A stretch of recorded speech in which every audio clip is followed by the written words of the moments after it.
Hey folks, and welcome to my video covering the NES games of 1988. For those of you new to the project, this is my fourth video in the NES series. I've been going through all the game releases for the console year by year. I play each game for around 10 minutes, write up a mini review that's around 1 to 3 minutes long, and stitch them all together before ranking my top games at the end. 1988's number of games is a slight increase to the amount released in 1987. 63 in total, the most yet, and that number is only going to keep rising as the NES gains popularity. But what of the games themselves? Well, 1988 had sequels to Super Mario Bros., The Legend of Zelda, and Castlevania. We got a lot more shoot-em-ups, some brawlers, some platformers, but the most surprising genre is all the ports of older arcade games. Nintendo got in on this with the Donkey Kong Classics collection, and Atari, Battle of Midway, Namco, Williams Electronics, and VidKids ported over some of their arcade library as well. It's a year of ports, a year of movie tie-ins, a year of game shows and board games, and as always, some odd and questionable entries. I hope you enjoy my journey through the 1988 NES library. Feel free to jump to any chapter that interests you, take breaks when needed, or binge the whole thing at once. Let me know your favorites after you've finished watching. Now, without further ado, let's kick off 1988 with Karnov.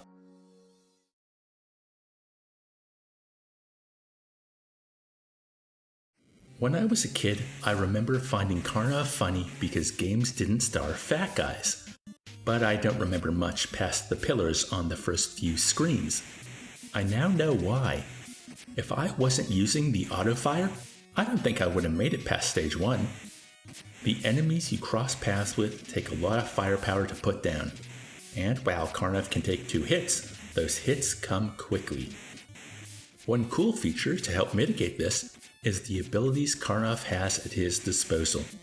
I just wish I knew how to select the items I wanted with any regularity.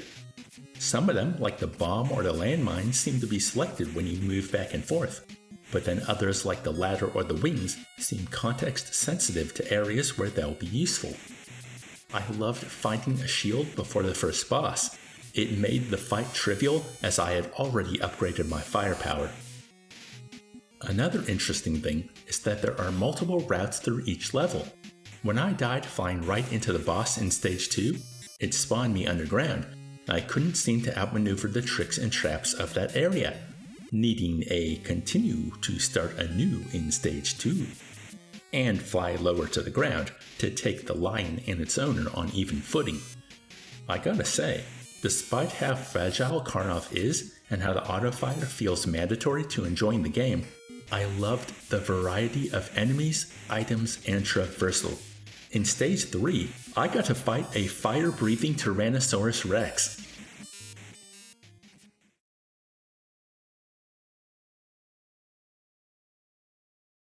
As a precursor to Double Dragon, which I'll also be covering in this video, Renegade's not too bad. I like how you can kick the person walking up behind you while you're busy punching a guy in front of you, and the shoulder throw is always satisfying, especially when it takes out a group. Though the jump kick never works when I want it to. They always duck. What makes it frustrating is how easy it is to be interrupted in the middle of a combo, especially by the stick guys. In my time with Renegade, I made it to stage 2, being able to defeat the stage 1 boss with a jump kick.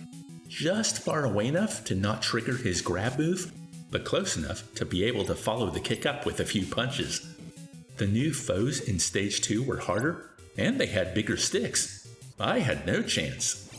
2-player might be more enjoyable unless it doubles the amount of enemies as well.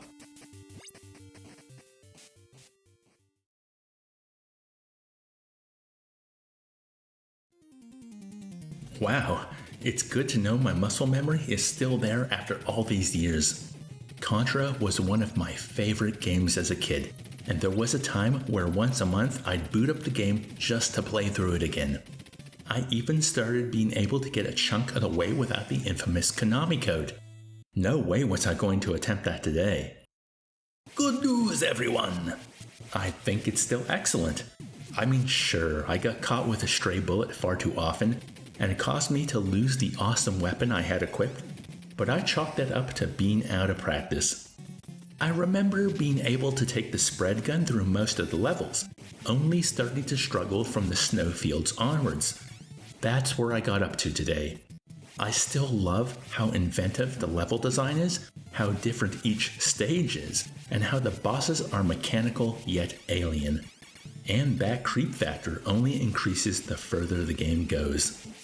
The weapons are cool, and the game is a lot of fun in co-op. I've enjoyed other Contra titles, but none captured my imagination like the original. After the last couple of games, it was nice to be able to play something this good.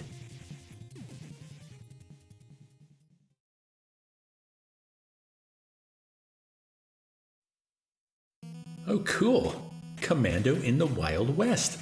And a lot easier too. This is why. The B button shoots at a left angle, the A button shoots at a right angle, and both buttons held down shoot forward. Using autofire, I was peppering all the baddies as I endlessly marched on, upgrading my arsenal, getting a horse, and wondering why I wasn't seeing a boss. I keyed into the idea that the level was looping, and then on one of the merchants I had seen pass me again and again, I noticed a wanted poster. So I inferred that you had to grind enough cash on the goons to be able to buy your way to see the boss. That was when my alarm went off, and I said to myself, I have to see the boss before I quit. But after buying the wanted poster, I kept marching forward, and after getting killed by wandering into an explosive, I decided to leave it there. I think Gunsmoke would be too annoying to play without autofire, having to endlessly tap the buttons, but with autofire, it was a fun time. Karnov was the same. I wonder how many games this year I'm going to say that about.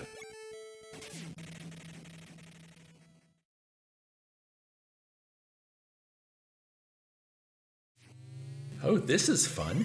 It's also somewhat fair to the player. Unlike so many racing games even today, you don't have to come first to progress. As long as you're not last, you get to try the next race. And if you are last, there's a few continues before you have to start over. Each race is quick, the first couple only being 2 laps, and instead of using your winnings to upgrade your car, the upgrades are there on the track for the taking, along with weapons and plenty of hazards. Now, the AI is ruthless. You make one little mistake and kiss your first place goodbye.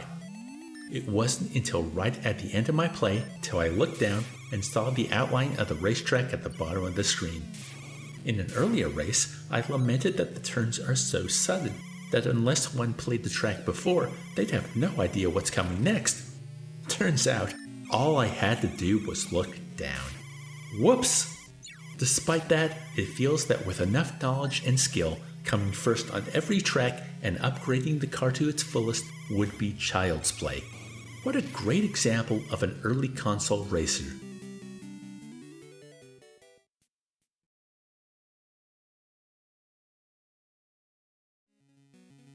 This is another game that my friend who owned Pinball and the Karate Kid had.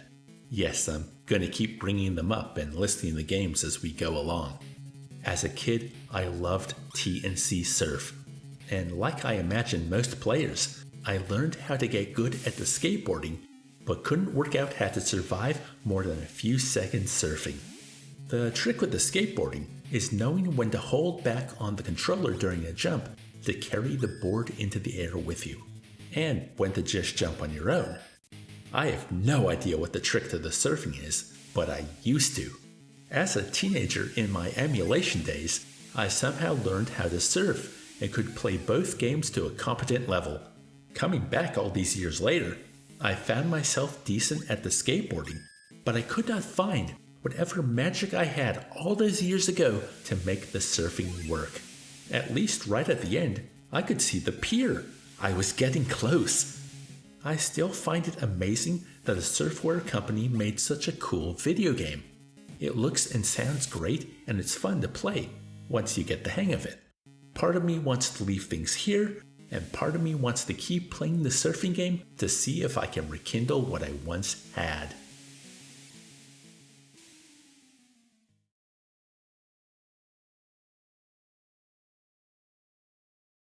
Wait a second. I know Dragon Ball when I see it. Like Chubby Cherub in the 1986 video, this is another example of an anime licensed game making its way to American shores and being changed just enough to be its own thing. But despite how ugly Goku looks in this, I recognized Bulma immediately. Once you've seen one Akira Toriyama girl character, you can pick him out of a crowd.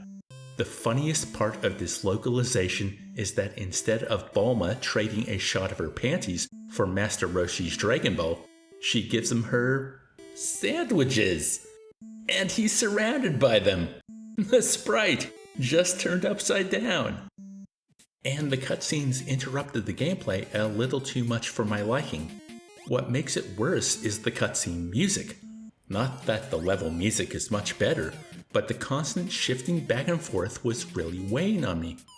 It's a top-down brawler full of secret areas, upgrades, and mostly focused on telling its story rather than having cool boss fights or set pieces.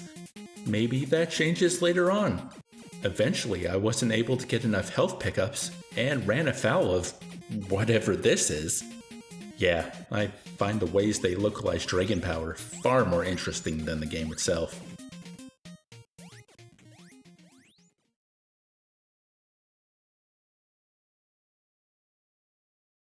It feels odd to call such an old game feature-rich, especially when I know so little about the sport of hockey, but I think it's appropriate here. Not only does the player have the ability to choose speed and match time, they can deck out their team with light, medium, or heavy players, and during my playtime, my guy got into a tussle with someone on the other team, and both teams erupted into a full-out slugfest. My guy got put in the penalty box, and I had to play without him. I couldn't believe it. Another thing I couldn't believe was getting hit with the beginner's curse. The more I learned about how to control which player I was moving, and how the different weights impacted the push and pull of the game, the worse I did. I kept an even score for most of the first 2 periods, even being 1 point ahead. But then in period 3, everything fell apart. I couldn't block as effectively with my goalie anymore. I couldn't grab the puck out from under the opposing team anymore. And I never figured out what the game wanted from me when both teams were squaring off. I think this would be a blast with 2 players of similar skill levels, but against the computer, I couldn't wait for my time with ice hockey to be over.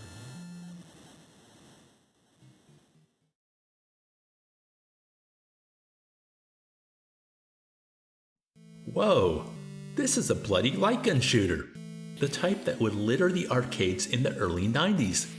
I could see Lethal Enforcers being influenced by this. I want to show you the intro, because that alone blew me away.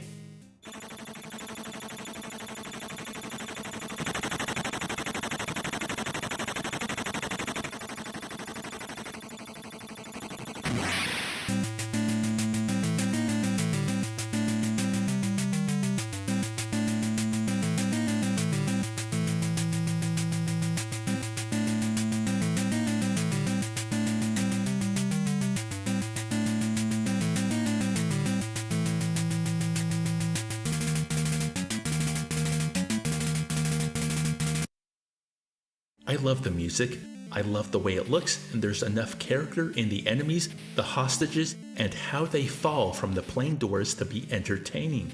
What I was not expecting, and maybe should have been, was the huge spike in difficulty from stage 1 to 2. It's the grenade throwers. I think I was able to shoot the grenade out of the air once, but not more than that. It takes off so much health. There are better weapons, ammo, and medkits that appear in the special slot at the bottom right, which will grant you these boons if you shoot them when they appear. But in the case of the medkits, every time I saw it appear, it was only there for a split second. Trying to keep my eyes out for the terrorists while scanning that small part of the screen always tripped me up. I think with a second player guarding each other's backs, this could be fun. But seeing as these games always ramp up the difficulty from level to level, it might be even too much for two to handle.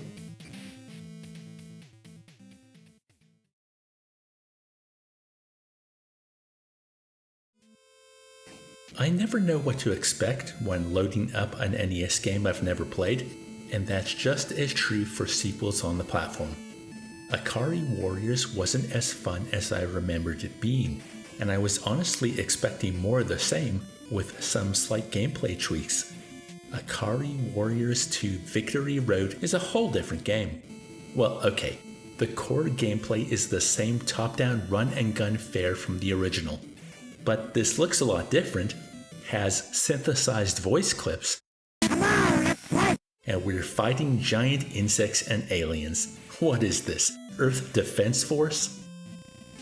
Power-ups play a much greater part.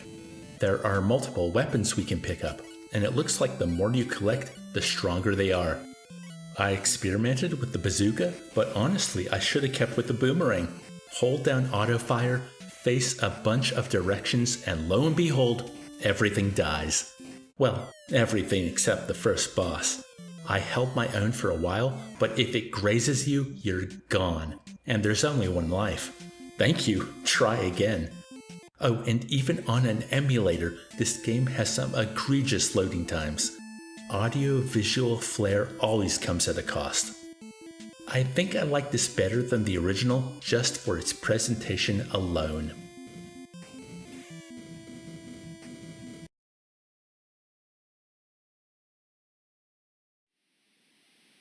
Oh, I didn't like this one.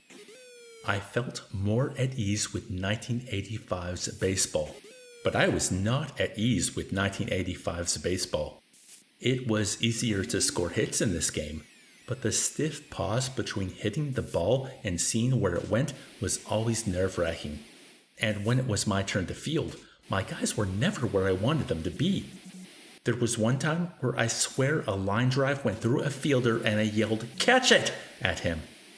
There was also a time when the CPU hit a ball into the field, and instead of bouncing off the wall, it went through the crowd. It wasn't a home run, but my guys couldn't get it, and the bases were circled. Oh, and the game wants you to set your players up before play begins, and hits you with a horrible buzzer if you select the wrong players. In the baseball review, I said I love baseball games, but I did not enjoy Major League Baseball at all.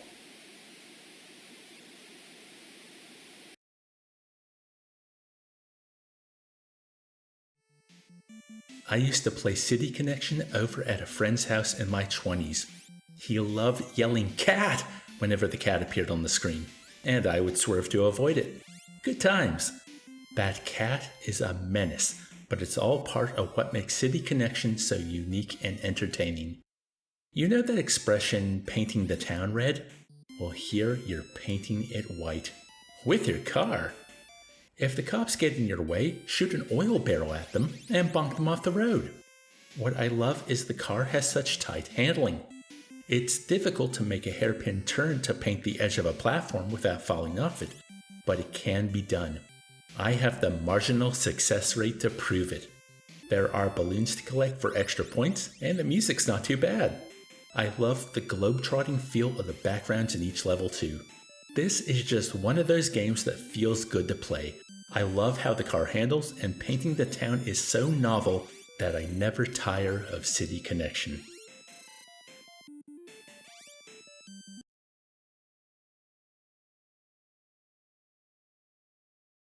This was fascinating.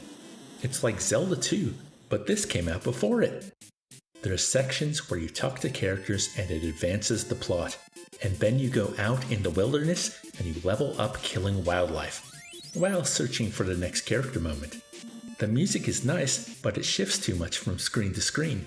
and sadly the controls are not as responsive as I would like in a game where I'm controlling John Rambo. Too many wasps, snakes, tigers, and bats got the drop on me. I managed to find my contact and take a boat to the other side of the river.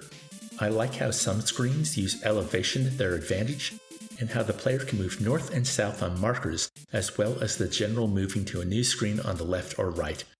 I felt the game was difficult, but fair. I just didn't care enough about how the plot was communicated to want to keep going.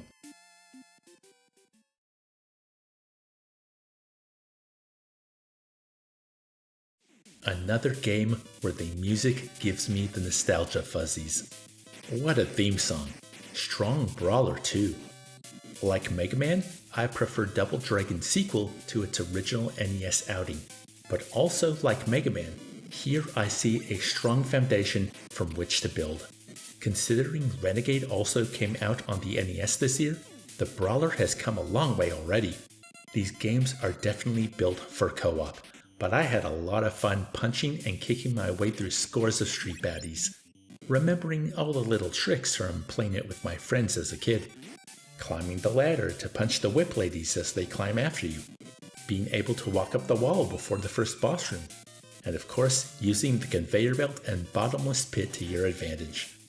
This is also where we have a brawler staple make itself known. I finished beating this purple-haired fool at the top of stage 2, and then in stage 3, I fight 3 versions of him in a row! I then got hit in the face with a knife after jumping across the broken bridge. Whoops! Yeah, it may be a little unfair at times, but Double Dragon is still a blast. I imagine doubly so with a buddy, as the name implies.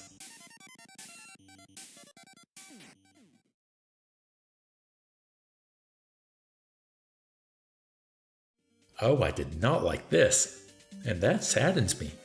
I love the Metal Gear Solid series. But while I was able to enjoy going back and trying out the MSX version of Metal Gear in the past, I always remember the NES version being a lot worse, and boy howdy is that accurate.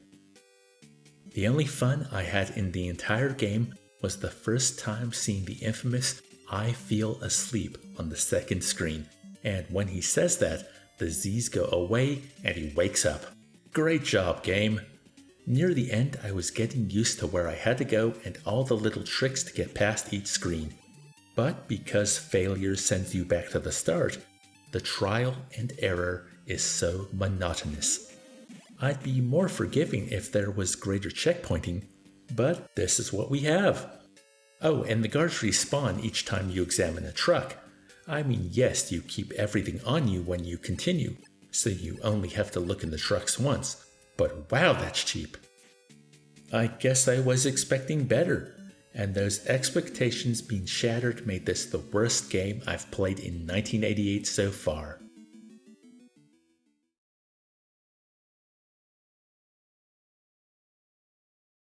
I like RBI Baseball more than Major League Baseball. Marginally. The problem with these baseball games is in learning their quirks. Unless you're playing with a friend, you have to get used to the CPU trouncing you until you've picked up the particulars of the game. And in a 10-minute sample, it can be difficult for that to happen. I found it easy to hit the ball as a batter and throw to the bases as an outfielder, which is nice. I love when games make themselves easy to play. Too bad the outfielding itself is woeful. It feels like the CPU is always where it needs to be to catch a fly ball, and my guys are always miles away. It's probably a later addition to baseball video games, but I remember a few titles where outfielders could slide to catch the ball. That move would have been invaluable here. Well, we have a third baseball game coming up next. Let's see how that one fares.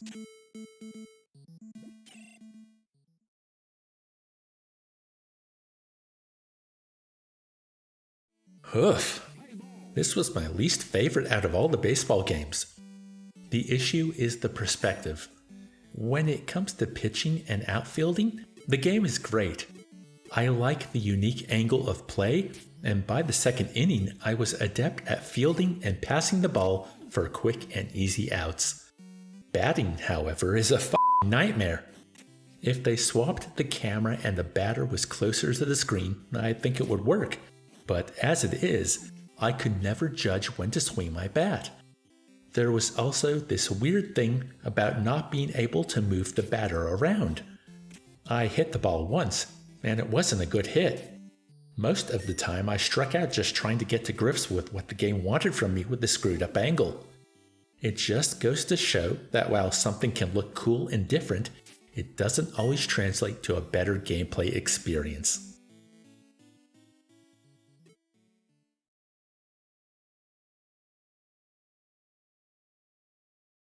Apparently, the arcade version of Defender 2 is called Stargate and came out in 1981. This explains why this 1988 release on the NES looks and feels like such a classic arcade game.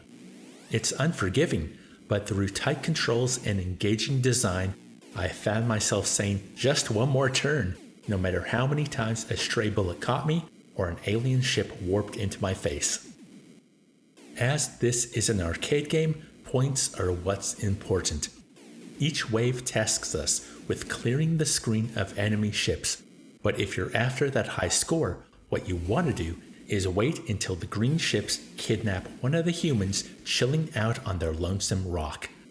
Be careful not to shoot the humans while attempting rescue, but if you can destroy the kidnapping ship and snatch the people up before they splat, you get quite the point boon. 1,500 in fact. Each subsequent wave introduces newer foes in different configurations, and they get speedier and craftier. I think Defender is an important game because of its wrap-around screen. How the player could fly left or right and eventually appear back where they started on the map. Combine that with a warp zone to quickly get around the level and a radar screen to show you what to look out for next, and I think you're able to see why Defender 2 is so compelling. I could see younger Dave taking the time to try and master this.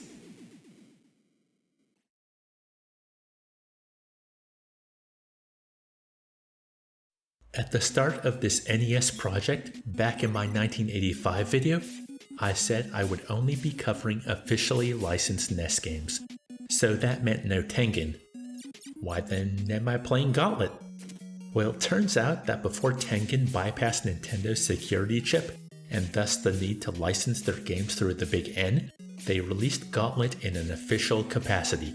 That's good news for all of us, because Gauntlet is fun.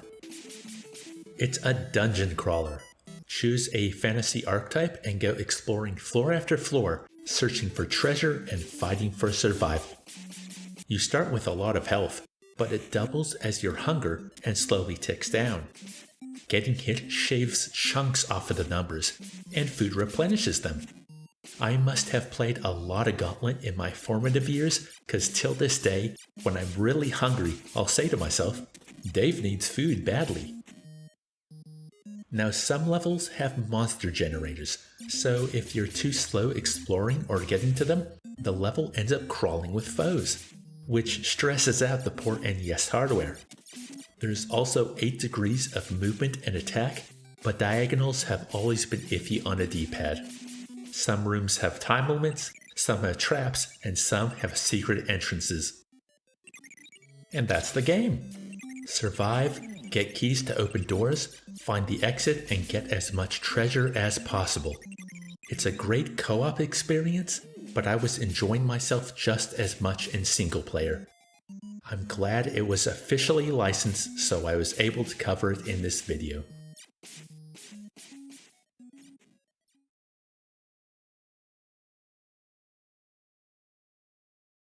Hey, it's a game made out of the tank sections of Ikari warriors.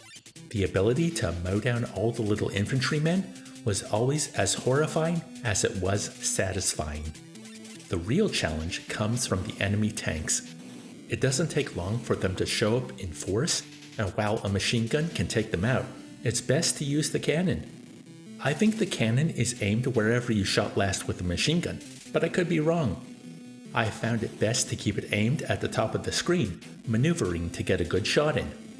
The ground is littered with pickups, and these become important as they're modifiers to add onto your cannon in the inventory screen, where you take calls on your radio to stop that incessant beeping. Without them, I found it near impossible to get past the armored trains in level 2, seeing that traveling on the track was the only way forward. Not a bad little run and gun game, although we're in a tank, so should we call this a tread and spread? I doubt it'll catch on.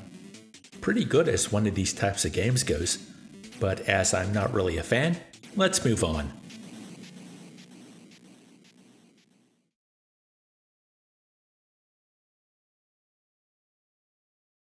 I had a lot of fun with Legendary Wings. I just love the look of it. Strange faces jutting out of the rock, and they can even attack. I just never knew what types of enemies I would have to face next, alongside the flying shapes that I've come to regard as standard shoot-'em-up fare. I also love how the power-up, health, and life system work. If you're hit when holding a power-up, you'll power down instead of dying.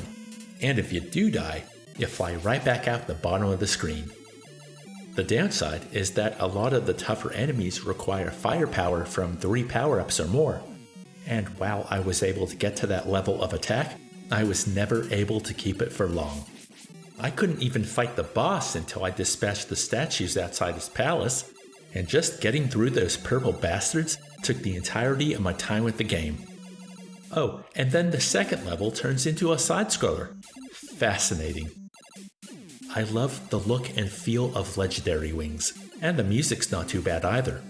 The first true shoot-'em-up of 1988 is a pleasant surprise.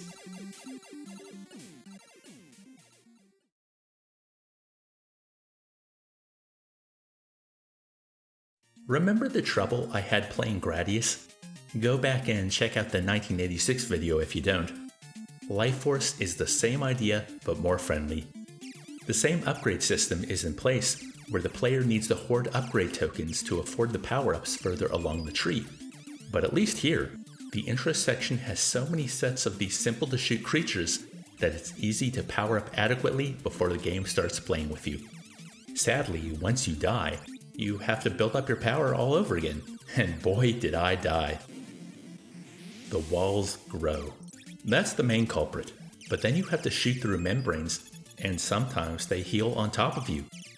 Thinking to get ahead of the level's traps, I unwittingly ran into one of the enemies that decided to mosey onto the screen. It feels like success in Life Force requires the knowledge to get the right upgrades for each level, the trial and error to know what each level is going to throw at you, and then just having shoot-'em-up skill. Hey, at least I got to the first boss. What a long intro sequence for it, and boy is the boss impressive. I like games that revel in their giant sprites.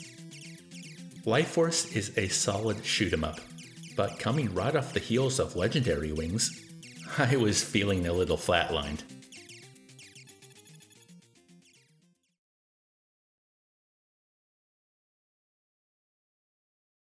When I saw the name of a world-class track meet, I groaned internally. Oh no, not another Power Pad game. It's worse, dear viewer. Nintendo decided to rebrand stadium events, calling the mat the Power Pad.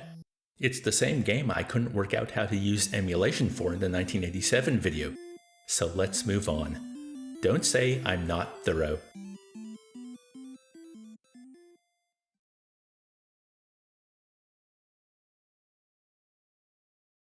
Some platformers have a weird acceleration to them. You'll notice that a lot in this footage. I'll jump, and then before I land, I'll look the other way. That's to pull back on the jump for a greater precision. The way Adventure Island feels to control is weird. On the one hand, I can easily attack, run, jump, and adapt without too much trouble. But on the other hand, it doesn't feel good to perform these actions. The B button doubles as both attack and run, and even to jump up to get the higher fruit, a few frames of acceleration are needed. The arc of the axe needs to be taken into account, and while I said you can adapt to situations, a lot of the time, I felt I couldn't adapt quickly enough. The game has such an odd feel that I think you'd have to internalize it in order to master it. Everything else is pretty cool. Like Gauntlet, I like how your hunger and timer are the same bar. And part of the gameplay is making sure that meter is as full as possible by eating everything in your path. I like how you can skateboard, and that acts as an extra bit of health if you hit an enemy. And while there are invincibility fairies, there are also eggplants that will ravage your hunger meter. There was a difficulty spike in stage 3 after breezing through the first 2 stages, but on my second time through, I started to understand the layout and what to look out for. I imagine this game is more about knowing what's ahead rather than taking each new challenge as it comes. Adventure Island is a fun enough platformer for its time, and not altogether a bad game, but it can't hold a candle to the NES platforming greats.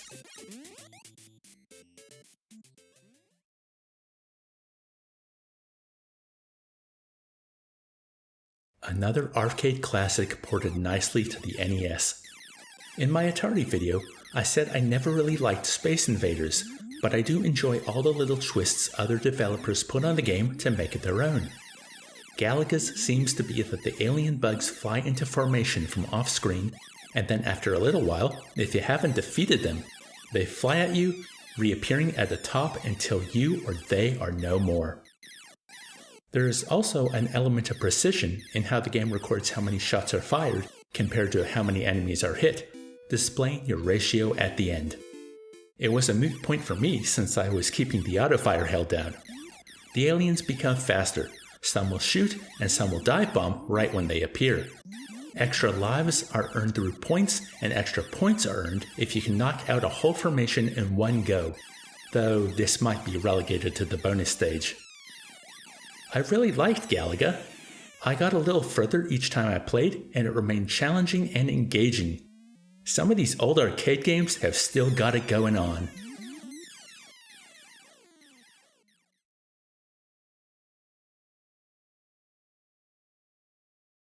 Over the Statue of Liberty, a helicopter explodes mysteriously. This is a CIA helicopter transporting Cassandra G, a weapon of bacteriological warfare. The CIA concludes that the explosion is part of a KGB plot, and someone has stolen the vaccine. A shell fired from an M16 was discovered among the fragments of the ill-fated helicopter. Intrigue! It's a Cold War spy thriller with the CIA, KGB, and biological weapons. The game starts off in East Berlin, and there's plenty of cutscenes alongside the action. If the action was actually decent, I think I would have loved this game, because we didn't get many games that tried to tell a story like this on consoles back then. Sadly, the action is atrocious. You can't duck and fire your weapon, so you can't hit the enemy when they're ducking and firing their weapon. If you touch the enemy, they take health off you, so the best trick is to try and jump high into the air over the shots and either luck out with a jump kick, or wait till they stand up and start moving so you can get a shot off. Now, there are first-person sections that are kind of fun, and killing enemies in this mode greatly replenishes your health and ammo. After level 1 in the streets, you take to the skies, and it's now a shooter, with this level also having a first-person section. The manual even mentions a maze level that it recommends hand grenades for. I'm curious about what that plays like, and what weapon variety adds to the experience. Sadly, even with that curiosity, liking the premise and the gameplay variety, the act of playing the game itself was too dire to get me on board.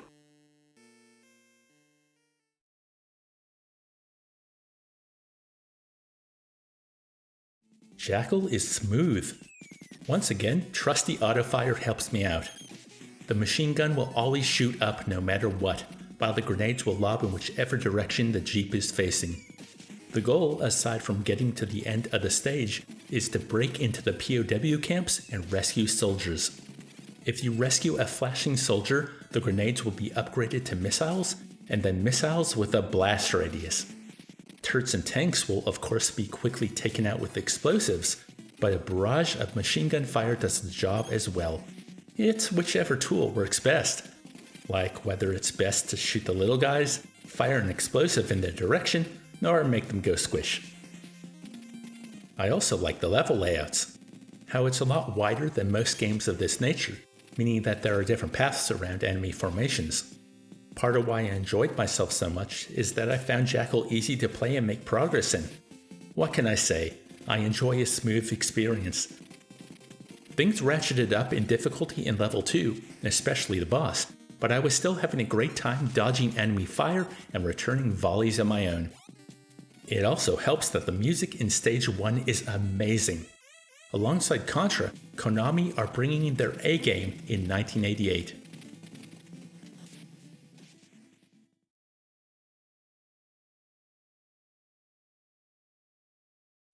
The issue I have with playing video game versions of game shows is that what's considered general knowledge at any time or place is always shifting. My biggest issue with Jeopardy, however, is that when the game started, I didn't know how to buzz in.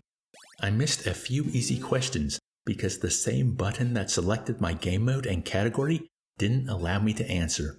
Eventually, I thought about how we press down on the buzzer, and sure enough, down on the D-pad did the trick. From there, I was doing okay. I knew a few answers and had no idea about others. Sometimes the CPU would chime in with the right answer, sometimes they wouldn't chime in at all, and sometimes they would type absolute gibberish.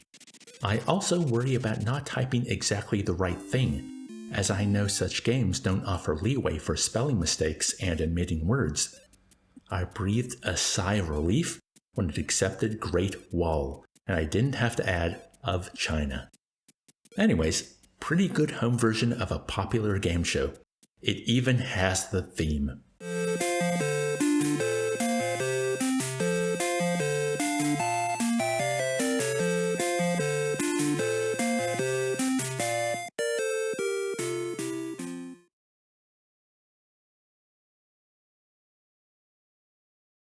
Why the heck is this game called Fighting Golf? I'm trying my hardest not to reference that episode of The Simpsons. I'm using a feather touch, but the game has chosen Power Drive. So this is just a golf game. I say just a golf game, but it's a lot better than NES Golf from back in '85. You can select from 4 characters and actually play with 4 players. The game suggests a club for you to use and will point your golfer in the right direction by default. It took me a few holes to get used to how it played, how to aim the club, how to use the wind to your advantage, and what the different types of terrain mean. Putting is its own fresh hell. I made many mistakes. Some of the putts were so close, and other times I was swishing the grass like it owed me money. I wonder if future golf games on the NES will be better, or if this is the pinnacle. I think once a player worked out its quirks, Lee Travino's Fighting Golf could be a fun time.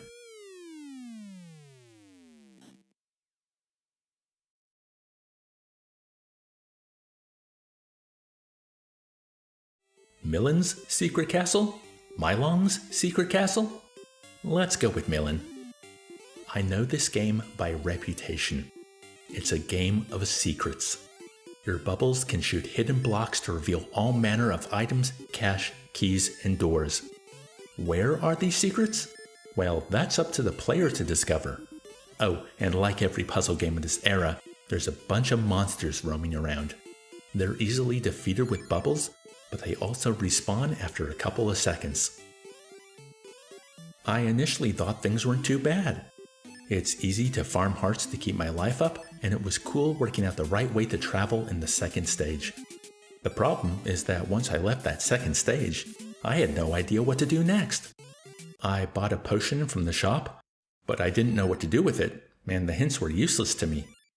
This is a game that requires a lot of time and dedication. Maybe as a kid I could have given it, but now I don't really care about this castle's secrets.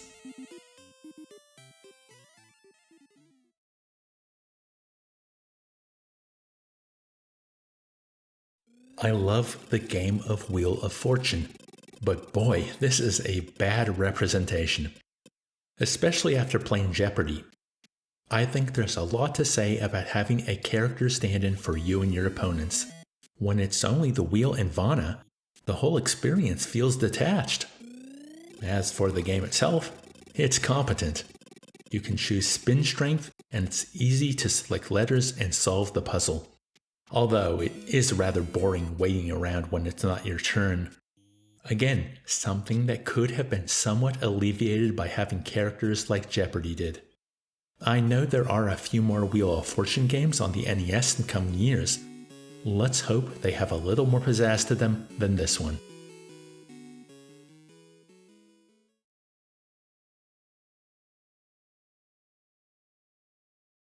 I remember liking Xevious.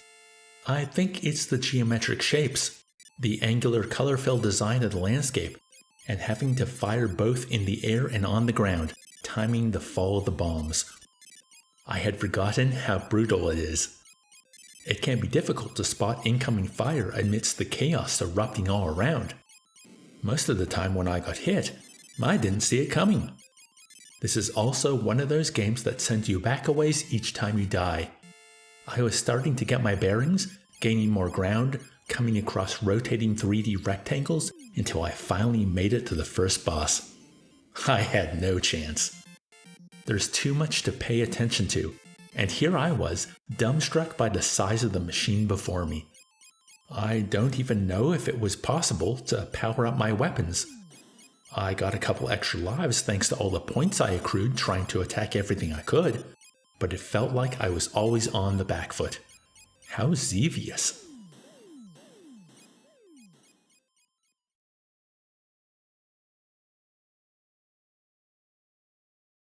This is a vast improvement over 1942.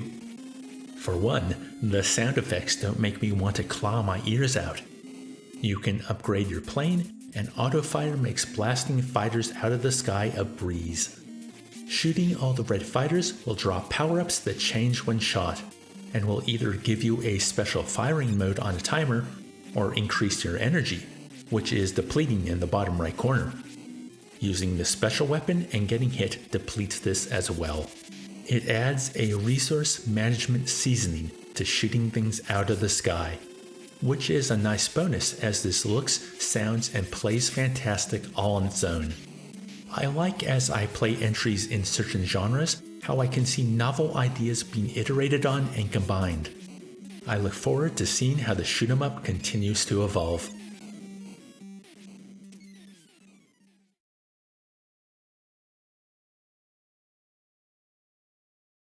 I had the Donkey Kong Classics cartridge.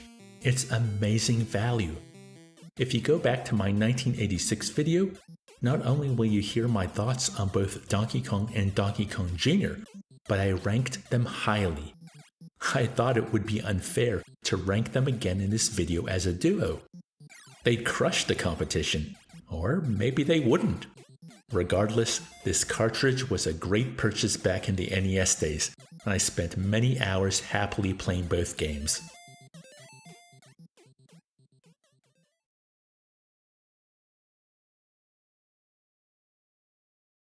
Well, the NES soundboard's rendition of the Ghostbusters theme is pretty nice.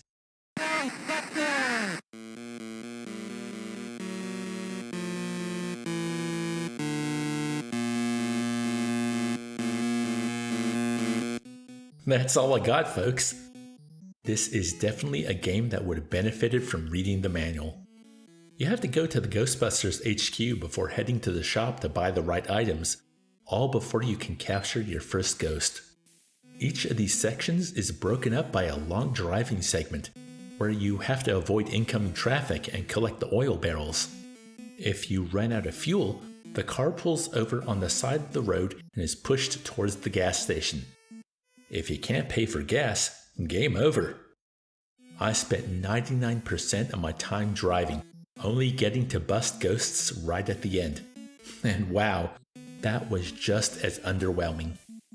Then there's the main screen of the game, where you're piloting the Ghostbusters logo around the city, while all these spooks are convening at the Zool Tower.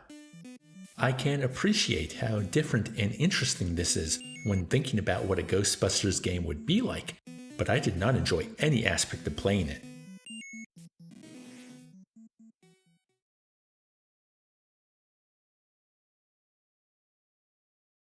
Seeing how Balloon Fight is a favorite of mine, When I loaded up Joust, I thought to myself, I got this. I could not have been more wrong. Not necessarily in a bad way, but certainly a frustrating way. Let me explain.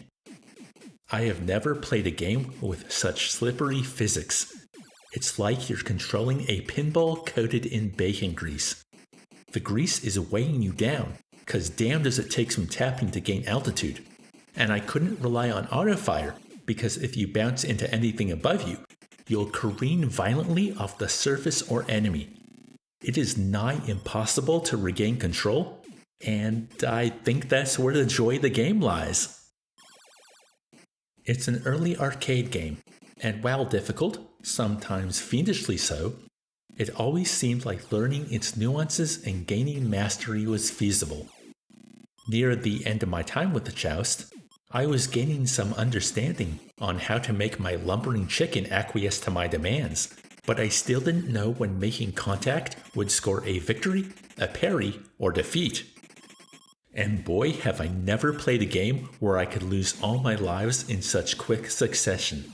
And yet, with all this complaining, I found myself continuing after each game over with renewed vigor, and a determination to understand how to further my control over this wayward bird. At least on the NES, you're not putting more money in the machine after each failed attempt.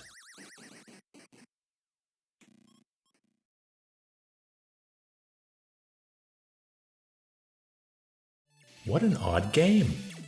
I grinned like the Cheshire Cat when I realized that powering up in Magmax meant collecting robot parts and forming a mecha. What's even cooler is that when hit, the part that took the shot gets destroyed, so there were times when I was walking around without a head. It's also cool that you can travel between the surface world and underground, each with its own music track that feels a lot more repetitive than it should. Sadly, aside from these aspects, I found Magmax pretty dull. Besides the forced perspective on land and some intriguing creature design, there's really not much to it.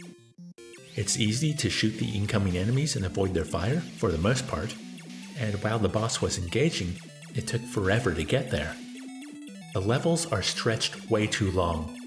One of those, cool idea, execution could have used a bit more tweaking in games. Oh, and auto-fire saves the day once again.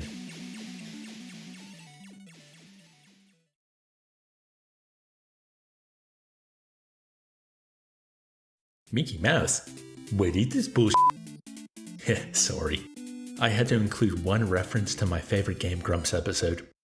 Mickey Mousecapade is a game I remember playing as a kid. I recall the first level being a breeze, and the second level being where the game got hard. A lot of older games seem to follow that model. So what of today? Well, I did find the first level pretty easy. It's interesting how you have to find a weapon, how there are secret shootables, and how Minnie gets hung up on ladders or just following your actions. The house is full of secrets, but it's still a straightforward affair. Kill the witch, get her key, travel back to the start, and head to level 2, the ocean. This time around, the ocean was pretty easy. You just have to jump the waves and to find a secret jewel to heal you fully before the crocodile. I learned that touching enemies is an instant death, so maybe that's how I got stuck when I was younger. This is a much more straightforward level compared to the first. None of the fun explorable elements, but level 3 seems to be a return to form. Although it looks like it's a maze where you have to enter the right doors to progress. Yeesh. Mickey Mousecapade is a little too cutesy and a little too strange. I don't really like it, but it's a smooth play, which is more than you can say for a lot of NES games.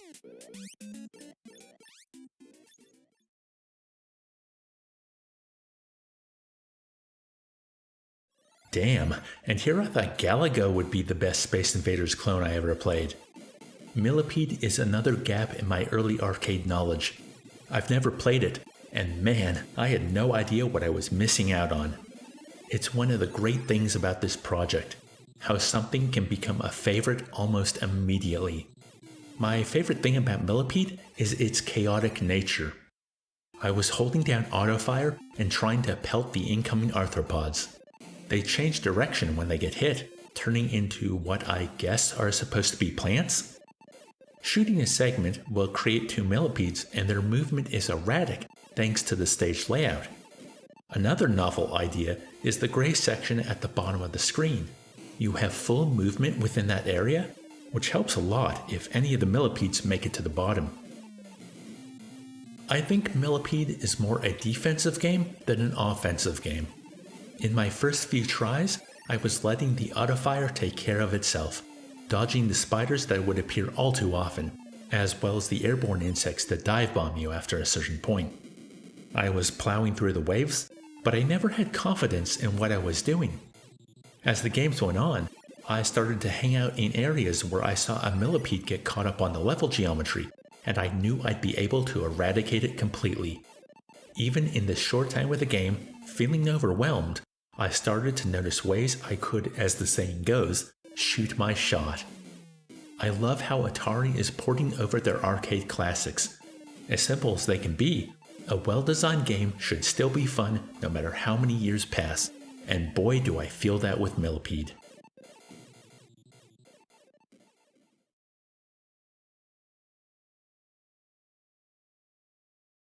Well, here's another Tengen release that I thought I wasn't going to cover. It turns out there was a brief window when this cartridge was officially licensed. Namco didn't put out their own version of the game until 1993 in the US. That's a long time to wait to play this arcade classic. And classic it is. I like Pac-Man, I've just never been very good at it. I find the turning circle too stiff, and while I've had some daring escapes, more often than not I find myself not going the direction I wanted to, or trapping myself between the ghosts. I don't get too mad, because it feels like if I'd been playing better, or understood how to manipulate each individual ghost's AI, I wouldn't have gotten into that situation in the first place. As ports go, this is fantastic. It's a lot better than the version I played on the Atari 2600. It looks great, sounds great, and despite not feeling fluid enough for my liking, I think it controls great. I'm probably just used to the fluidity of playing Championship Edition. The NES is home to some wonderful classic arcade ports.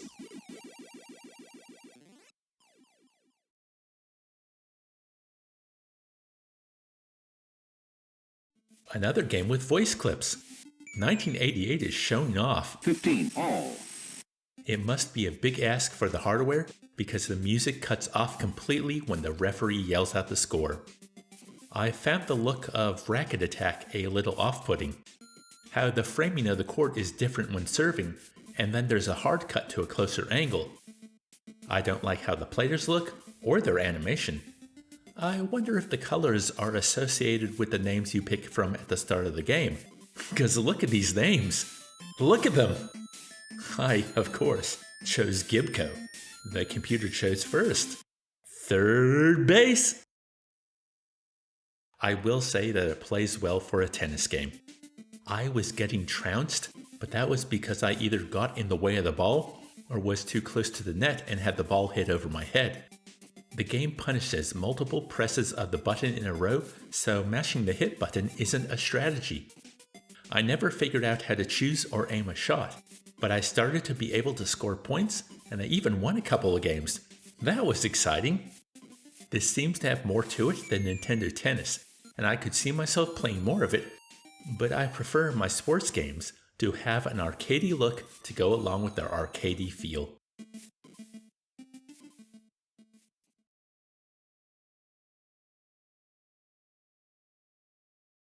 What the heck is this?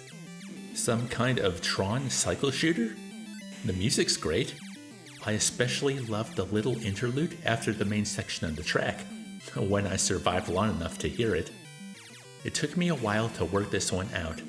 Bumping into other racers will either have you or them careen off course, and if you touch any terrain, it's curtains. You can shoot them if you can get behind them, since they tend to stick to the left side of the screen, and they're just the start of it. Level 1 is like a test run for what's to come. You can pick up little dudes to increase your score at the end of the stage, and the things that look like landmines replenish your ever-decreasing energy. There were times when I was trying to collect one of them, and the bikers were bouncing me around too much, so I missed it. Some of the terrain contains plants, or statues, or eggs. The thing is, they all shoot. Some of these structures can be shot for a star, and I think when enough stars are collected, you get a gun upgrade. The bikers went away in Stage 2, and I was left with everything else. It then turned into a more standard shoot 'em up, which I feel is a shame.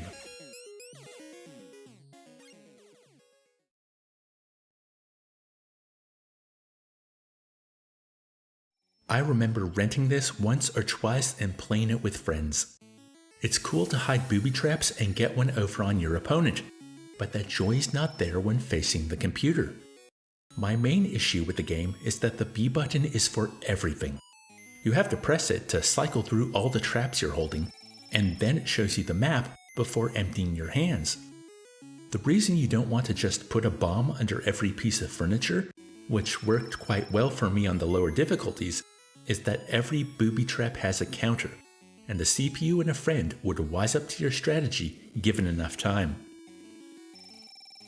The asynchronous player vs. player gameplay is impressive. It doesn't look or sound that bad either, but I feel like you have to be playing against a friend to get the most out of this one.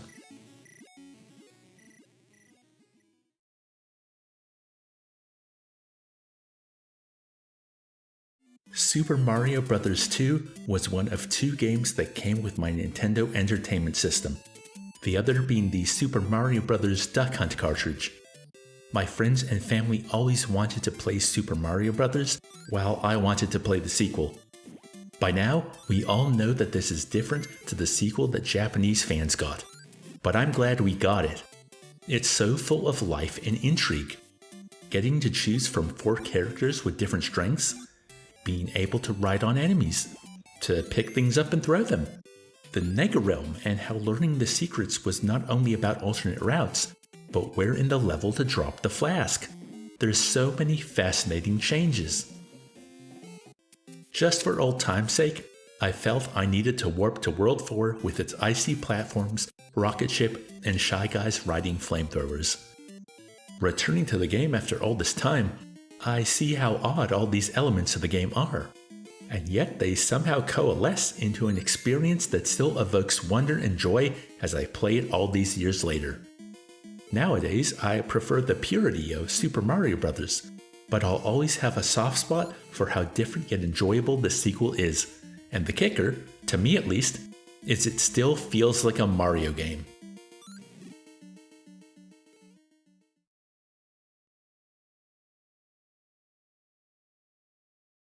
I think I remember a board game by this name, or a TV game show. Anyway, the presentation is far greater than I expected it to be. It's a game of guessing the drawing as quickly as possible. Get it right and you get a square in that category. Get all 4 squares and you ascend to a new level. I got to level 3, where they removed the dots and the amount of letters the answer contained. It definitely led to some doubts as to whether the answer could be that simple or not. As I was learning the game, I failed to guess, but it was still my turn, so I kept correctly guessing, and the CPU never chimed in. It was like I was playing by myself. I think this could be fun with 4 human players, but then that raises the question as to how it would work with 2 controllers. Maybe you can double up on 1 controller.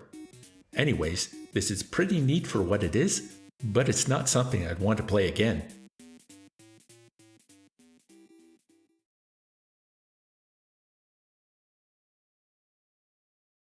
Blaster Master is a game that captured my imagination as a kid.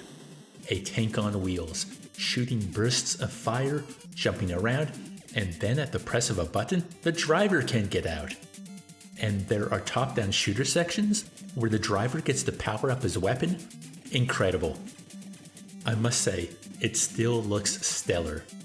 There is a bit of slowdown when too many enemies are on screen, but it's a small price to pay considering the overall vibe. Now the controls aren't the best. They're functional. but I do find the tank a little too stiff in what its jump allows. And yet that stiffness does not translate into precision. It's stiff, yet slippery. Huh. The top-down sections control fine. The trick there is to know the patterns of each enemy so you can avoid getting hit. Getting hit isn't dire because of the damage. Almost every enemy drops a P-block to revive health. No, the danger is that when you get hit, you start to lose your gun upgrades, and boy do those come in handy. Before I started losing firepower on the way to the first boss, I had bullets that would spread out and home in on targets. Incredible. I also picked up plenty of other weapons, but I could not work out how to switch to them either in the tank or on foot. I've heard that the game gets unreasonably difficult, and I imagine losing firepower when hit is one of the reasons why. Maybe the world becomes much larger and more dangerous, and it's more difficult to find the right way to progress. I don't think I ever made it past the second area. This is the first game from 1988 where I want to play the whole thing, but only if I can find a ROM hack or Game Genie code to remove that one element of the game I dislike.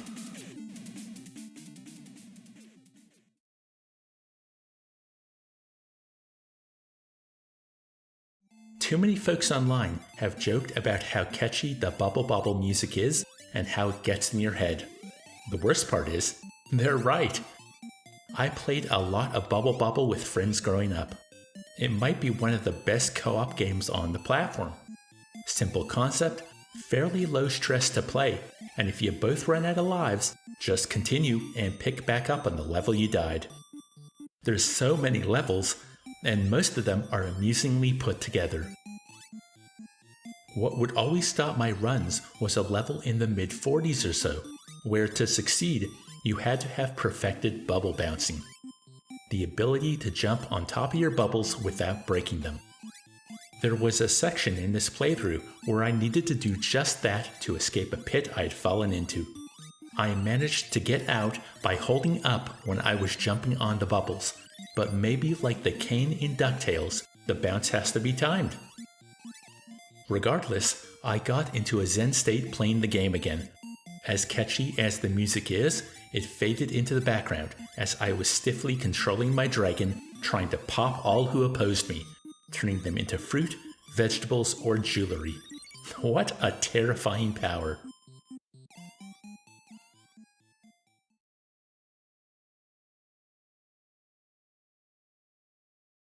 I hated controlling the chopper in Cobra Command. It's the angles. The craft can shoot at a lower or higher angle, but you have to readjust your position to make that happen. It's awkward, and more often than not, it would cause me to crash into terrain. Yep, this is one of those shooters where if the ground or a pylon looks at you funny, you're going to explode and lose a life. I liked the green hue of the sky in the jungle, the music was fine, and it's a cool idea to be able to blow up structures and then fly underground for better supplies. But controlling the chopper is so awful that I never wanted to explore below or continue flying above.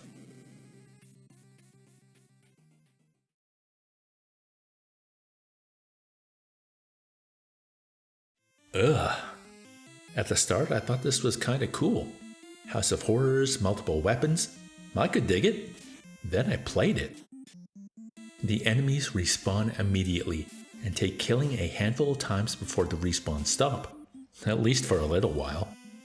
Then you enter a door and it changes to the first-person perspective I remember from Goonies 2. I had to look up in the manual how to choose a different option on the menu screen. You have to hold the B button down when using the D-pad, which is necessary because these screens are where you find life and weapons. Unfortunately, the music during these sections is grating, and most of the game is spent working through these first-person mazes, as it's how you make progress through the mansion by working out how all the doors connect. Also, a giant monster might appear in the first-person section and follow you outside. I could see an interesting game somewhere in this, but the act of playing Dr. Chaos was a miserable experience.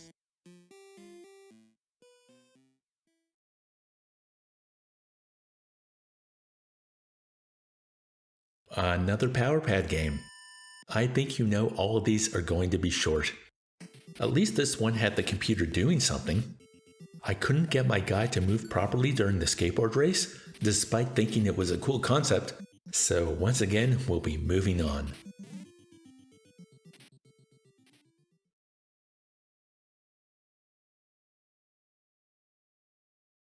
I think my memories of Bionic Commando are marred by playing the remake that was released on PC and XBLA back in the late 2000s. The game always had a great premise, alongside that Capcom polish. But while taking away your jump and only allowing movement via a grappling hook sounds cool in theory, in execution, it's anything but. I think with a lot of trial and error, one could become adept at swinging around the levels with ease. I did not approach that level of ease. Somehow, I managed to get into the elevator shafts on my first attempt, dying when I misjudged what a power-up would allow in terms of taking damage. The one-hit kills are a huge issue. Oh sure, you can collect enough bullets to gain 1 or 2 extra hits, but if you brush into an enemy, try again. It's especially galling because there's this section right before the elevator doors, where you have to swing out and then turn around and attach your grapple before flinging off into the sea. If you don't, you'll be too close to the enemy, so if you climb onto the platform, thank you, try again. It feels like the game wants you to understand the cool things one can do with the hook, and execute them before you even get off the ground. Metaphorically. I mean, look at the map screen. And this is level 1? If it was a little more forgiving, I could get on board with what Bionic Commando wants from me. I remember loving the game as a kid, but I can't remember more than the first level, so I must not have been able to get past it. What an idea though, right?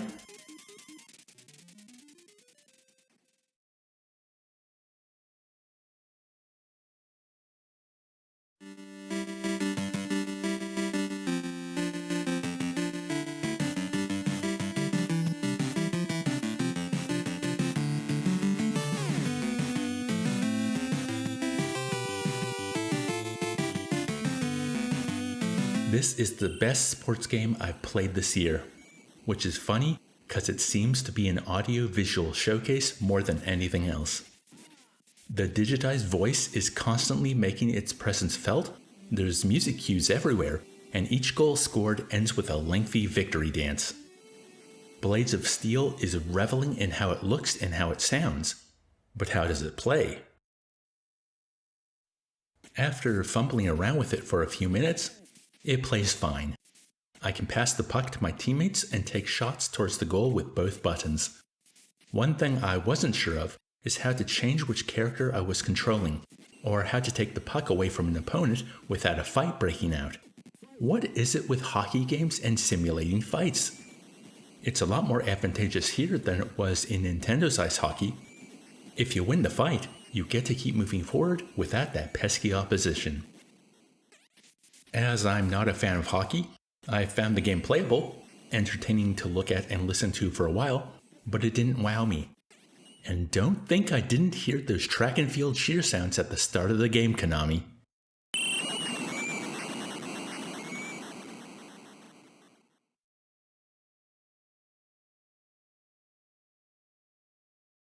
I had no idea what to expect when I loaded up Bump and Jump. A driving game, I said. Why can't I jump the gap? Oh, I have to be traveling over 150 kilometers per hour? Okay then. And I can wiggle my car to bump other drivers into the curb for extra points? And the game congratulates me at the end of each level for how many cars I totaled? Bizarre. It's not too bad once you get into the rhythm of it. It feels like I don't have much control over how I can bump, only how I can jump. Half of the title is false advertising. It's easy to get curbed yourself, especially when trying to avoid the trucks that drop their loads to try and get you to crash into them. I made it to level 3 before promptly getting curbed on these ultra-thin roads. Sometimes I was able to breeze through level 1, other times I couldn't overcome what the game was throwing at me. And I hate to sound snobbish, But after many of the visual marvels 1988 has given us, going back to something that looks like Bump and Jump was a rough transition.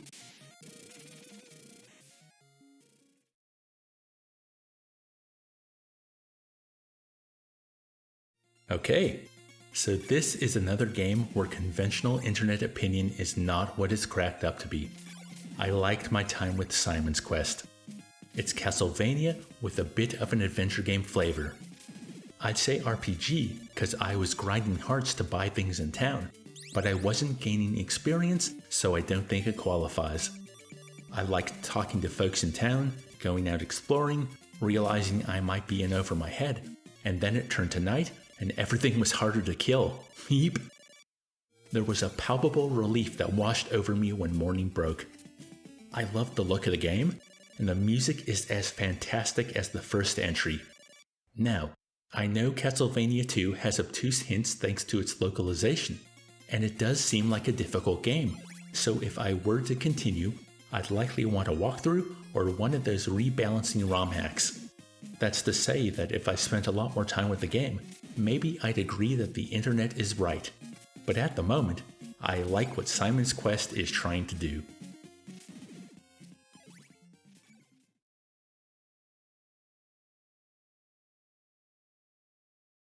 Huh, this is a maze game. Collect the kids, swing across caverns, ride minecarts, collect knives and guns that I seemingly can't use, all through what I'd call a flat isometric perspective. The jump is off-putting, and in the minecart sections, I found myself in the lava more often than not. The music is nice, and I appreciated hearing the theme song when the game started up.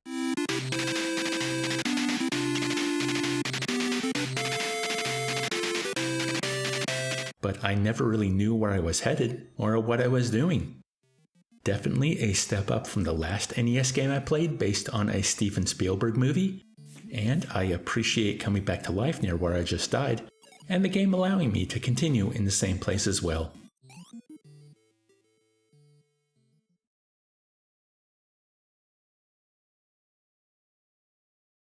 Man, I thought I was good at Othello. Maybe it's just the programming of the computer, but holy hell did I get spanked. Even worse, I thought I was doing well for a while.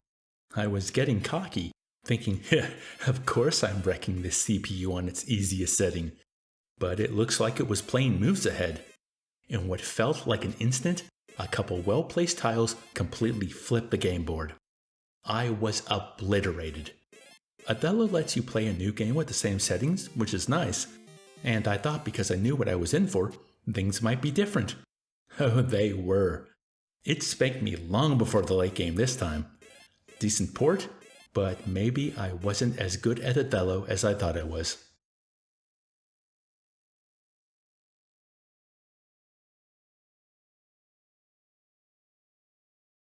I had a PC before I got my NES. Paperboy was one of the games on it, along with Paratrooper, Rampage, and Alley Cat. I remember how difficult it was. Anything could trip up your cyclist, even going over the curb the wrong way. There were all these weirdos roaming the streets, and aiming the paper for the mailbox was tricky.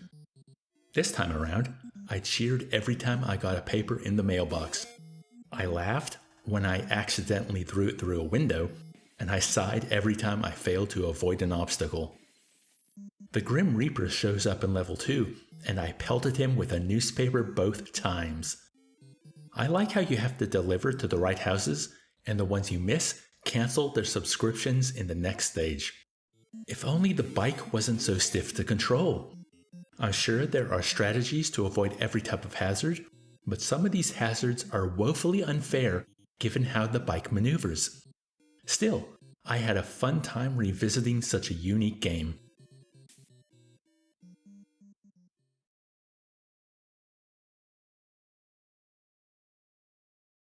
Ye gods, this is terrible. The music is the best part, but it's a short loop, and there's moments of silence before it starts up again. The jungle is a maze.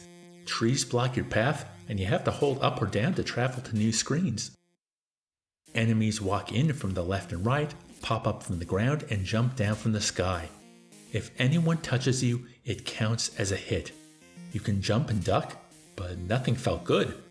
And while I thought the game looked decent enough, it was such a slog to play. I found some explosives, but then didn't know where I needed to go next. This might be the worst licensed game I've played on the platform so far.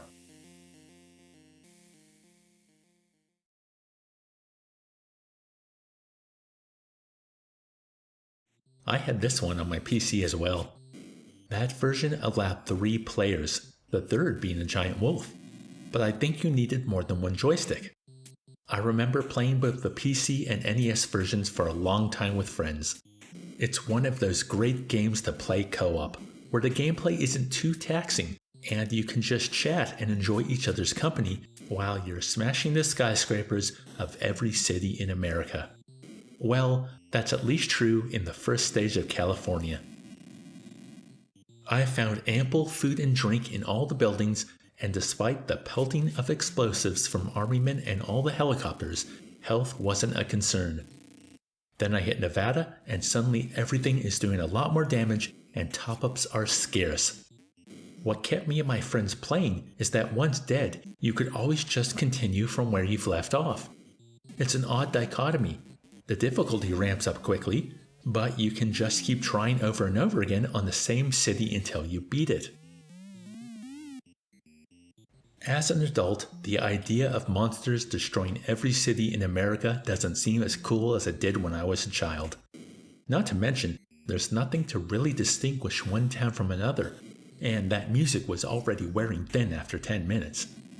I still think as a video game, it's a well-executed concept, but I was feeling bored after only a few stages.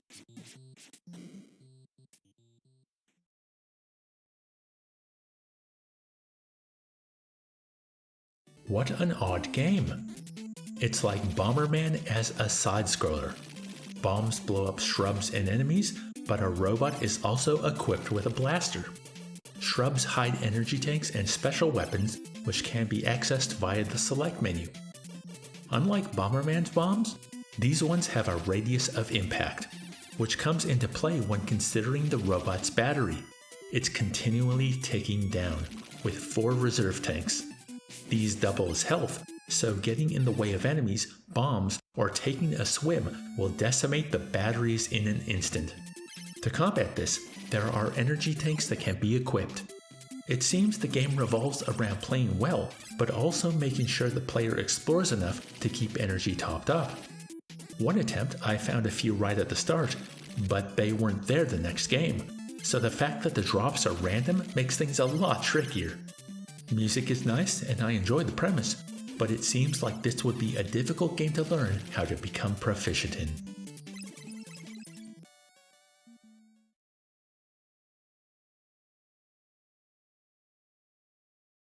I remember liking this as a kid, but I think back then I knew how to play it. Sure, I could have gone to the manual, but I wanted to see if I could work out the controls, damn it. That idea fares a lot better when I have just one game to work out, and not a collection of them. For instance, freestyle and high jump both use the skate ramp, but have drastically different controls. I was never sure how to get any height in high jump, and trying to land properly in freestyle is a skill set unto itself. Race was just annoying, and jam and joust would be fun against another player once you work out the kinks, but not so against the computer. I think as minigame collections go, this is a good offering. Just learn from my stubbornness and do some research on how to succeed at the games before you begin.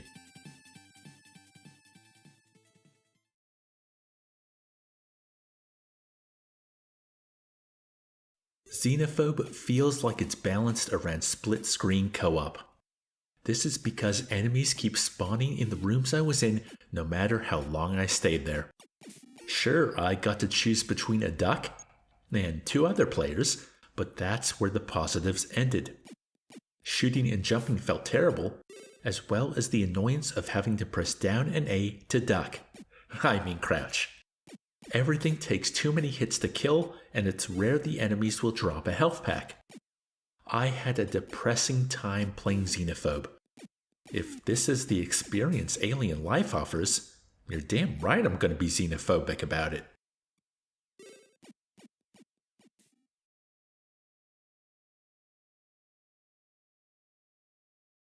They turned The Legend of Zelda into an RPG.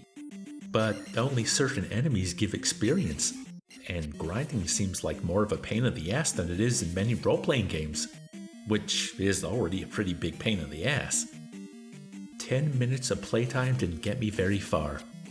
I was exploring the first palace after traveling through a dark cave, as I hadn't found a candle yet, taking on skeletons, the kangaroo knights as I used to call them, and whatever this red thing is. I got some more health and magic, but what I really wanted was more strength in my sword. A longer reach would be nice too. I walked around, looking through the towns while forgetting where their secrets lie. My friend Ryan had Zelda 2 when we were growing up, and I remember never seeing too much past the first palace. It seemed far too difficult as a kid, and through the years, its famed difficulty has grown in the gaming discourse consciousness. It's definitely quite the experiment for a follow-up to such a popular game. It does feel like an adventure, and you know, I kinda want to make my way through it one of these days, even if I use one of those rebalancing ROM hacks I've mentioned a couple times this video. Quite the game to end 1988 with. So, let me tell you an embarrassing childhood story before we get to the ranking. I would have been about 6 or 7, and I was at Ryan's watching him play Zelda 2. The older brother of another friend I've mentioned was there. His name is Peter.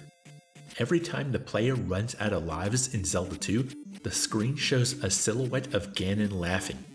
This clip. That laugh scared the heck out of me.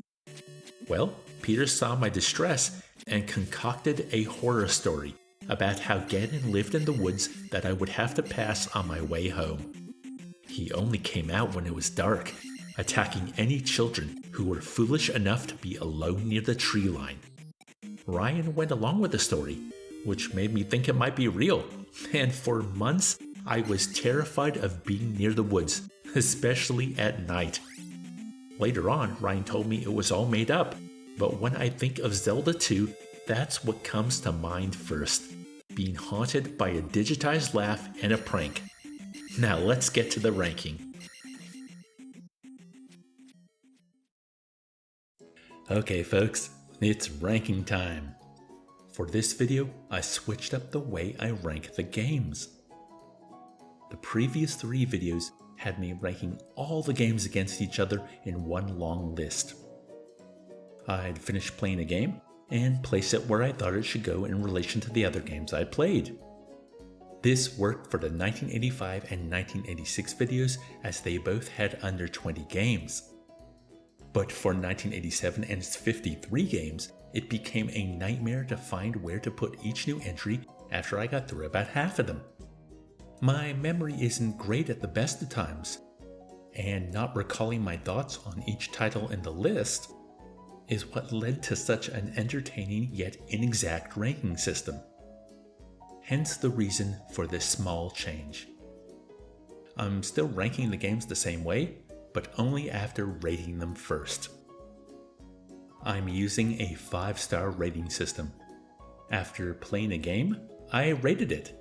I'd say, this feels like a low 4-star, or this is definitely a 2-star, before placing it in that category. After that, I could rank it amongst the other games in its category, which made the whole process a lot easier. It's still not an exact science, but hey, that's part of the fun, right? It also helped me decide how many games should make it to this part of the video. I originally thought 30 games sounded like a good idea. It's roughly half of the games in the video, and ranking about half of the year's total games is what I did with the 1987 ranking, but I had a different idea in mind. I find one of the quirks of a 5-star rating system is that most experiences are middle of the road. This means that the 3-star section is going to have the most games in it. I still think a 3-star game is good and likely worth a play, but it didn't wow me. It just did what it was supposed to. With that being the case, I thought the best idea would be to cut the 3-star section in half and rank every game from the midpoint of 3 stars, through the 4s, and ending with the 5s.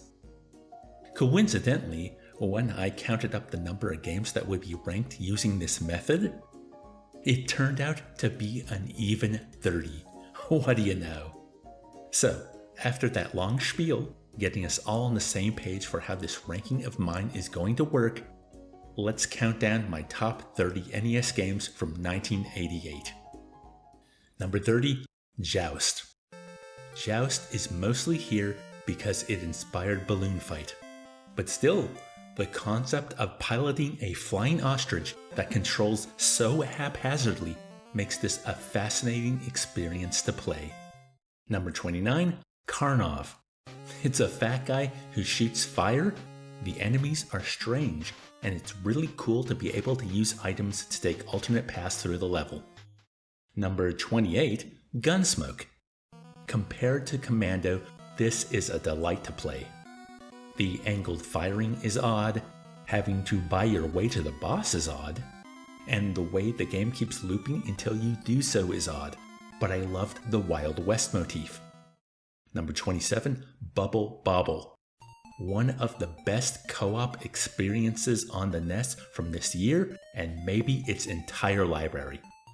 Easy to play, limitless continues, and one of the catchiest theme songs in gaming history.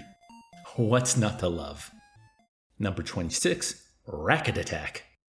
I guess I had to have a sports game on the list. Despite not liking the way Racket Attack looked and moved, it was quick to learn how to play, more importantly, fun to play, and I'm still laughing about those names. Number 25, Rambo. I wasn't expecting to be playing a side-scrolling maze game where you can level up attacking wildlife while searching for the next story section. Pretty cool. Number 24, Rampage. Another great co-op game that's more about spending time with a friend than focusing on the gameplay. I like the idea of controlling giant monsters and smashing buildings, even if the thrill is gone when I play it today. Number 23, Adventure Island. Vibrant and unique. I don't find it a smooth experience to play, but it's a uniquely enjoyable platforming adventure nonetheless. Number 22, Pac-Man. Come on, Pac-Man is a classic and this is a great port.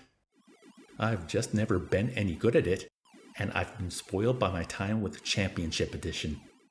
Number 21, Robo Warrior. I think I like the idea of Robo Warrior more than I like playing it. At least the music is great. Number 20, Mickey Mousecapade.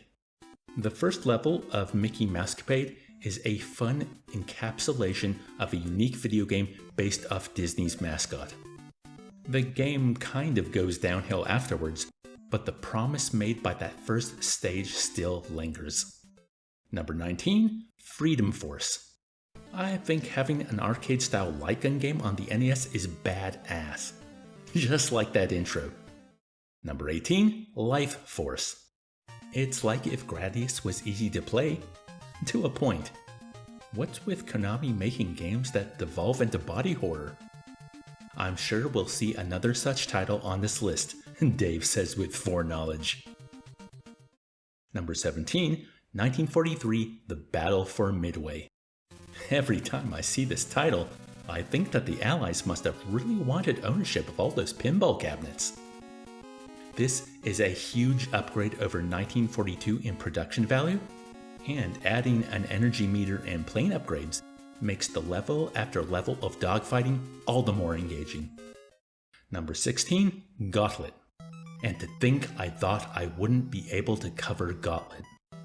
It's more fun with friends, especially with 4 players in the arcade, but there's a joy to searching out all the monster spawners and hidden doors leading to treasure before the sheer amount of foes on screen slows the hardware down to a crawl. Number 15, Paperboy. Another game where I love the premise more than playing it. It's so difficult to maneuver and avoid all the strange hazards, all while trying to deliver papers to each house.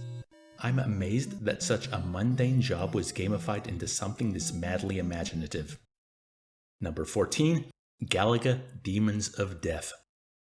Definitely the best Space Invaders clone I've ever played. 1988 was a year of older arcade ports that I've never spent much time with wowing me. Galaga's on that list, as are a couple other titles that should show themselves soon. Number 13, TNC Designs Wood and Water Rage. This is here more for the skateboarding than the surfing. I love the characters, I love the music, I love the vibe, and trust me, at one point I knew how to complete the surfing sections. This might be the best game based on the company brand. Number 12, Defender 2. One difficult aspect of playing these older arcade games is how fast they are. If you're not paying attention, you can lose all your lives within a minute of starting the game. I think that's part of their magic. They were designed to take as many quarters as possible but could still be mastered. In Defender 2, I love how it's better for your score to let the aliens capture the hostages, so you can snatch them out of the air, but if you want to clear the stage as quickly as possible, the radar screen and the warp zone can assist you. Just try not to fly into enemies as they pop into the screen. Defender 2 is relentless. Number 11, RC Pro-Am. Well, I guess racing counts as a sport, doesn't it? And skateboarding and surfing too. Okay, so Racket Attack wasn't the only sporting game on the list. I like how you can keep racing as long as you don't come last, how the means to upgrade your car are littered on the track, and how fun it is to skid around turns.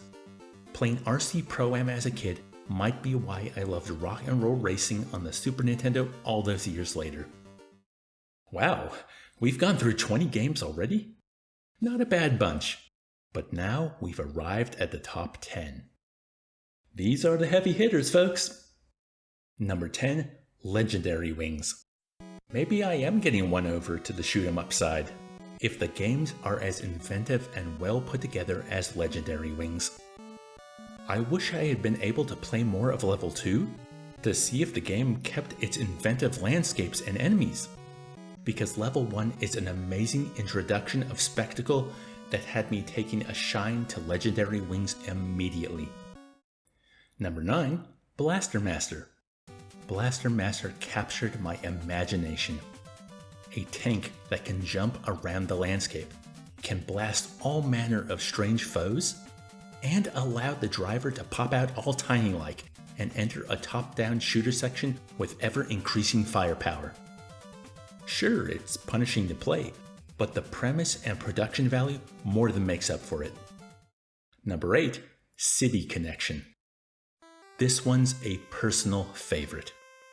Not only the memories of time spent with friends yelling about cats, but getting to paint the town white, skidding and jumping around in a car, while shooting oil barrels at cop cars on a voyage across the world.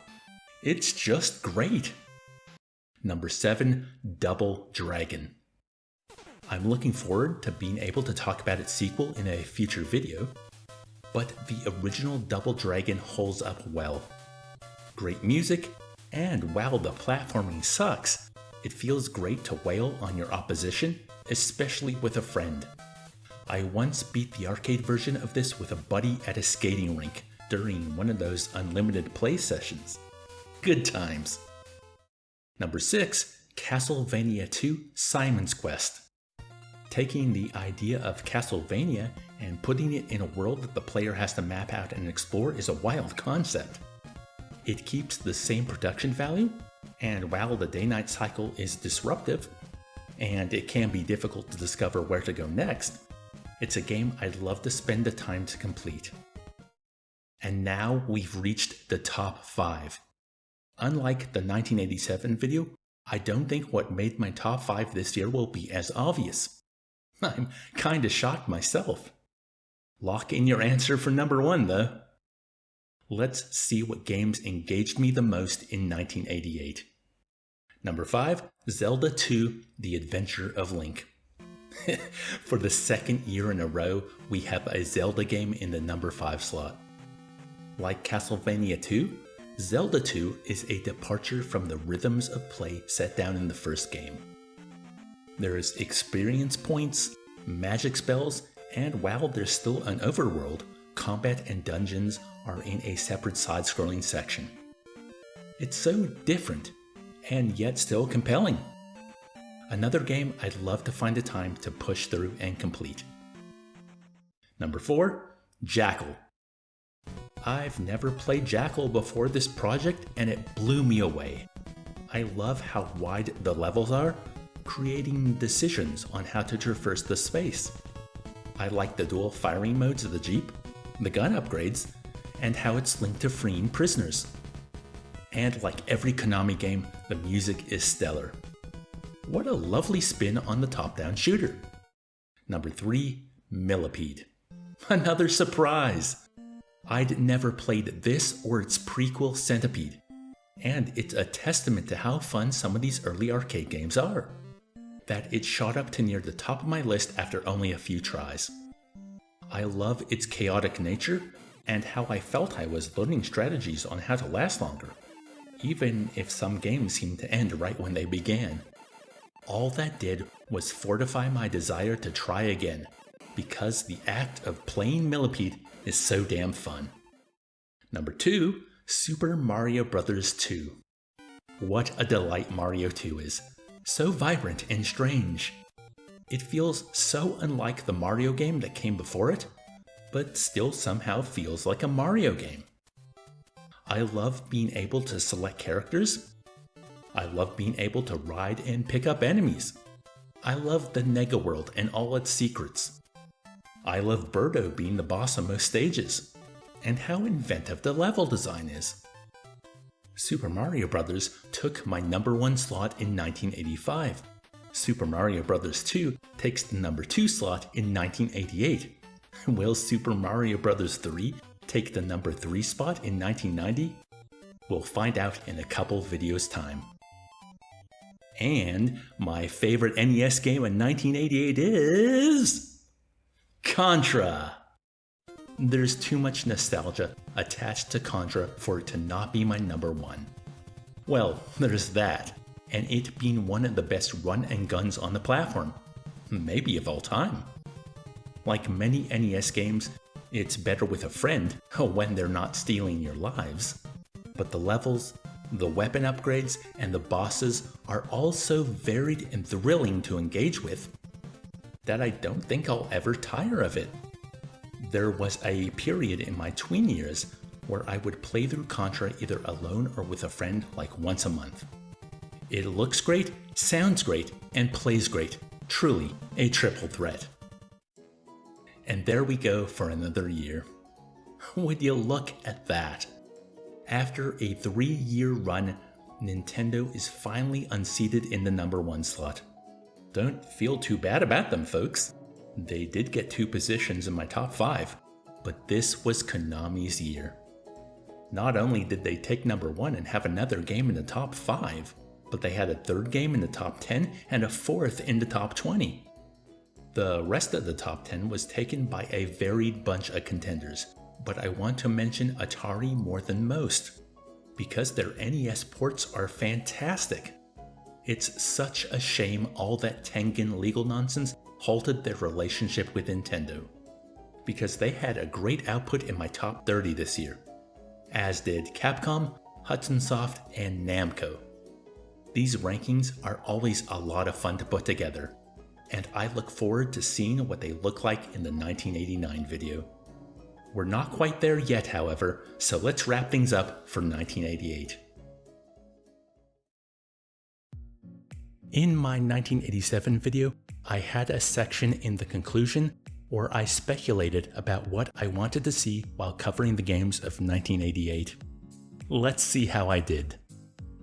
Firstly, I wanted less games using peripherals, but thought being a Nintendo console, that wouldn't be the case. I was right. A handful of Power Pad games, and even a Zapper game. I echo my desire to see less of these in 1989. I said I hope to see more great games from a lot of the developers that made my rank list, and I kinda got my wish. Capcom and Konami still dominated, but we saw nothing from Square or Compile. At least others mentioned, like Rare, Taito, or Tosei, had one new game of quality to talk about. Finally, I speculated that Nintendo would continue to dominate their own platform.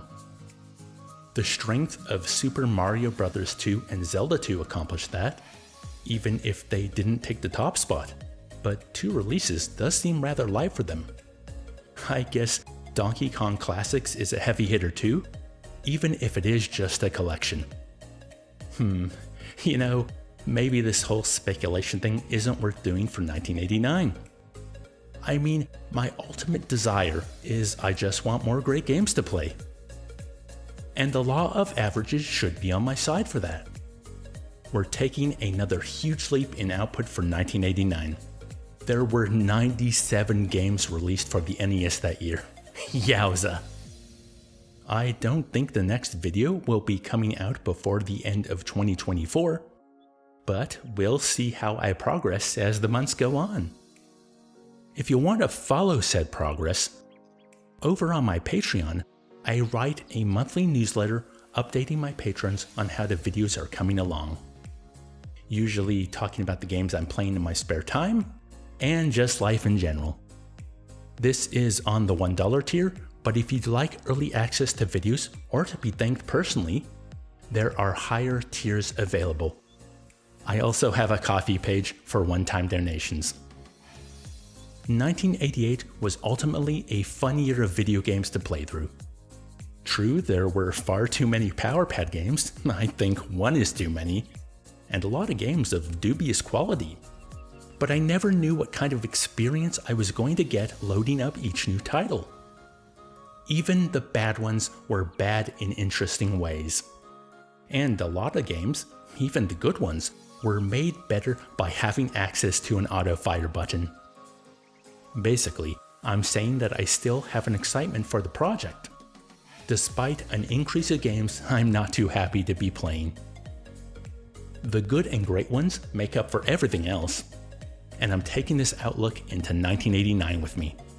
I look forward to seeing what surprises, both good and bad, await me in the next year. I hope you'll join me for that video. I hope you're enjoying your gaming, and I hope all of you are having a wonderful day.